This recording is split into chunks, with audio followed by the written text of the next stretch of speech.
ono pertanyaan nyelekit medeni wong. Apa pertanyaannya? Seakan-akan ada yang membatasi bahwasanya belajar syariat, menekuni syariat itu sudah menjadikan sampai tanpa belajar lagi di ranah tarekat dan menuju hakikat marifat. Nah, ini kalau kita merujuk pada contoh kita yang di Jawa, siapa?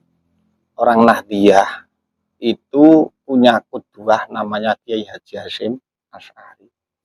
Apakah Mbah Hasyim tidak bertarekat? Mbah Hasyim itu bertarekat. Kalau Mbah Hasyim tidak bertarekat, lantas penganut Nahdiyah ini tidak menganjurkan tarekat, bahkan melarang tarekat, itu punya alasan. Masalahnya Mbah Hasyim itu bertarekat.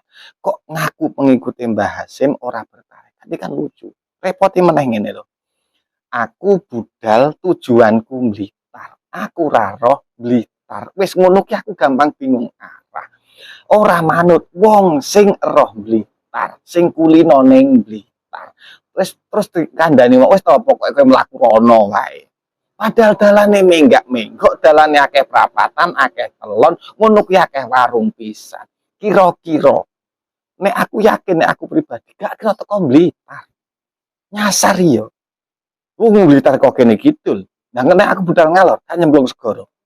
Nah, itulah mengapa orang bertarekat itu penting. Karena apa? Karena dengan bertarekat di situ ada orang yang membimbing. Kenapa dalam tarekat ada baiat? Ya sama, sampean melok nunut dadi penumpang nang nggone bis travel. Nek sampean ora dikandani, sampean penal Blitar. Malah aku iya, ya wis. Nek sampean urung aku ngongkon medun, aja tek njaluk medun. Mengko nek kowe medun bature ngajak banter, aku tetep terus. Kowe ra sida teko. Artinya baik itu sebuah perjanjian, aku yang mengendalikan, engkau tinggal manut. Itu loh, logika yang mudah. Paham ya? Nah, repotnya kan gak tau saiki. Engkek kaya roh-roh, orang ngandel sing diduduhno sing roh. Niku bahayane ning kono. Maka jangan membatasi.